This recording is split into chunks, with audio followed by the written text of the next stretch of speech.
Gledate Gorenjska poročila na GIF TV.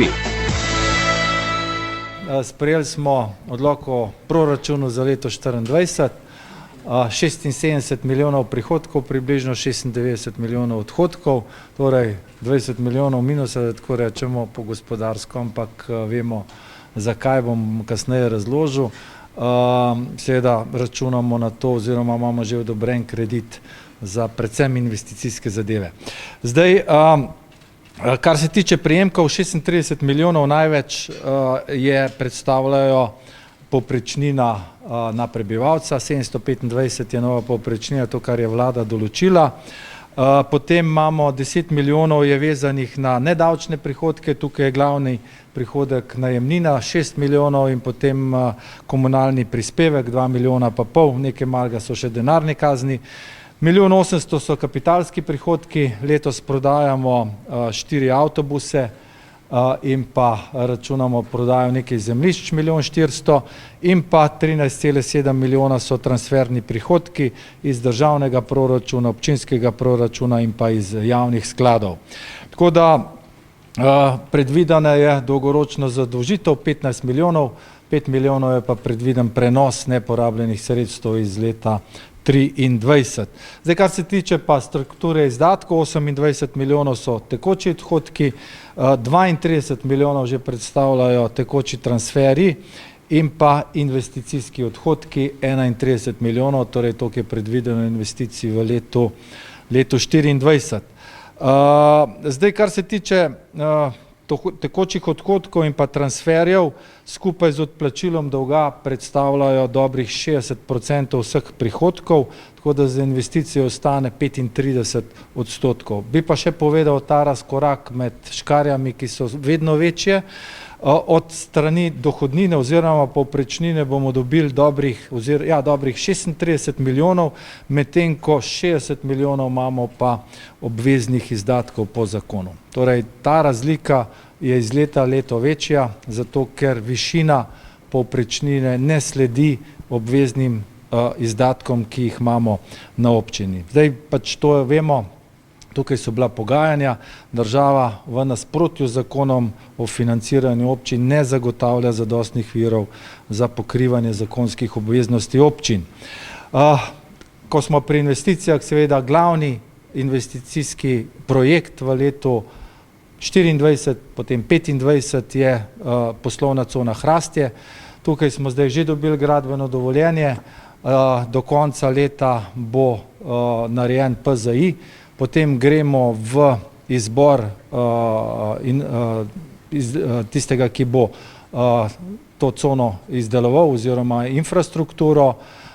No in jaz računam, da bi dobili uporabno dovoljenje do poletja leta 2026.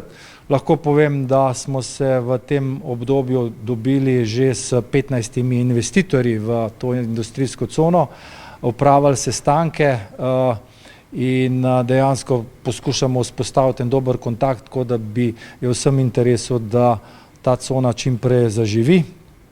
Drugo leto imamo v planu narediti tudi razširiti izhod na magistralno cesto Kranj-Šenčur, tako da bo možnost tudi zavijanja z večjimi tovornjaki oziroma z vlačilci. Od večjih investicij bi tukaj omenil še Golnik Mlaka, komunalno infrastrukturo in pa seveda rak rana, zato se je zdaj pokazalo, te naše osnovne šole so 50 let in starejše, seveda obnova osnovnih šol in pa vrtcev. V planu je, da bi drugo leto pripravili ali pa prišli do gradbenega dovoljenja za nov Sonček vrtec, potem imamo tukaj tudi dozidavo osnovne šole, podružnične šole Franceta Prešerna na Kokrici z 4 učilnicami in pa 3 oddelki oziroma 4 oddelki vrtca. Od večjih takih projektov, ki so se zgodili od prvega branja pa do drugega branja proračuna, vemo, da je v vmesnem obdobju vlada povečala povprečnino iz 700 na 725 evrov, poleg tega pa bomo dobili nekaj dodatnih sredstev še za zagotovitev plač v vrtcih. Smo vključili Pševsko cesto, tukaj je investicija cirka 400 000 evrov, Potem povečali smo protipoplavne ukrepe na področju mestne občine Kranj za 60 tisoč evrov, komunalna industrijska cona Laze, dodatnih 300 tisoč za drugo fazo komunalne ureditve, potem 400 tisoč smo namenili tudi za rekonstrukcijo ceste Breg-Mavčiče, torej nadaljujemo tukaj, in pa dogovorjeno je, da bomo v okviru investicijskega vzdrževanja preplastili tudi Delavsko cesto v Stražišču. Tako da, pa še 107 tisoč smo namenili za regionalni razvoj na območju razvojne regije Gorenjska. To, kar se tiče proračuna, proračun je bil sprejet soglasno, torej brez glasu proti, je pa to, dejansko smo se dvakrat smo se usklajevali z vsemi svetniškimi skupinami, tako da je bil potem rezultat na koncu, da smo bili pohvaljeni za izdelavo tega proračuna. Isto smo se lotili tudi odloka o rabi javnih površin. Če se spomnite, na zadnji seji sem ga umaknil, zato ker ni bilo vsega dogovorjenega. No, to obdobje med zadnjo in pa zdajšnjo sejo smo pa izkoristili za to, da smo se z vsemi svetniškimi skupinami uskladili, pa tudi s krajevno skupnostjo. Skratka, tukaj je bil korak velik narejen, vemo, da je bil ta odlok iz leta 80. No, tukaj smo opredelili javne površine, način in pogoje rabe teh javnih površin, potem ravnanje z odpadki, nadzor in globe. Dejstvo pa je, da želimo enotno ureditev za rabo javnih površin, določeno, kaj se sme narediti, postaviti na javno površino, želimo pa tudi urediti gostinske vrtove, jih določati točne meje, predvsem pa prispevati bolj enovitemu in pa privlačnejšemu videzu starega mesta. Možnost je tudi kaznovanja, smo pa tudi odlok spravili, da je možno seveda javno nastopanje. Vemo problem, ki je izbil, no, zdaj imamo to z odlokom urejeno. Naslednja taka pomembna točka je, da smo povečali tudi enkratni denarni prispevek za novorojence v mestni občini Kranj. Iz 130 evrov so mestni svetniki in svetnice določili, da je nova cena, da je nov prispevek 250 evrov, velja pa s 1. januarjem 2024, seveda na podlagi pisne vloge se bodo ta sredstva dodelile, je pa treba to urediti v 6 mesecih po otrokovem rojstvu.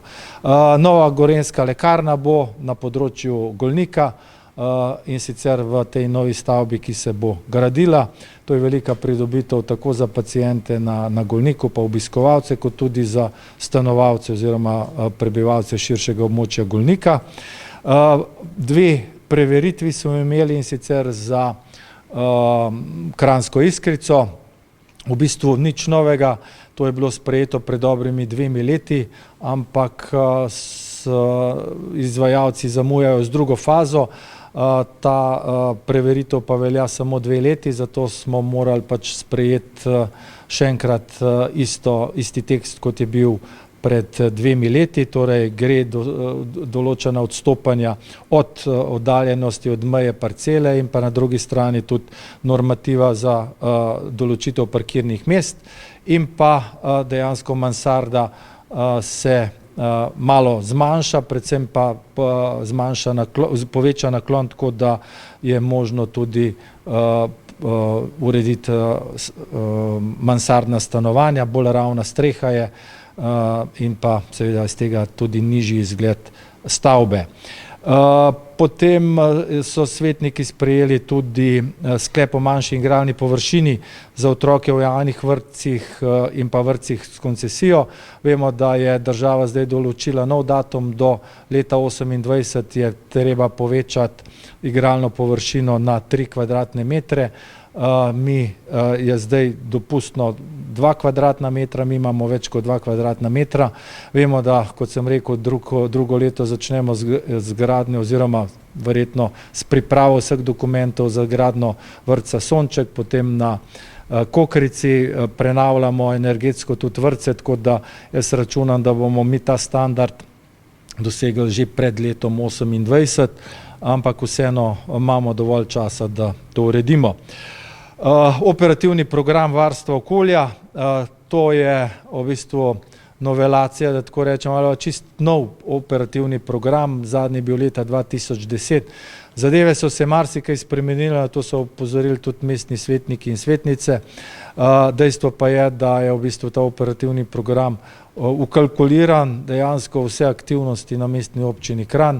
Imamo poseben urad za zeleni prehod in pametno skupnost, skratka vse investicije in pa vzdrževalna dela se bodo delali po tem operativnem programu. Gre pa za to, da imamo v Kranju čim manjši okoljski ogljični odtis, da smo biotsko pestra mestna občina, ki je prilagojena na podnebne spremembe, da imamo kakovostno bivalno okolje, predvsem pa, da so naši občani osveščeni in pa odgovorni, kar se tiče ravnanja z okoljem.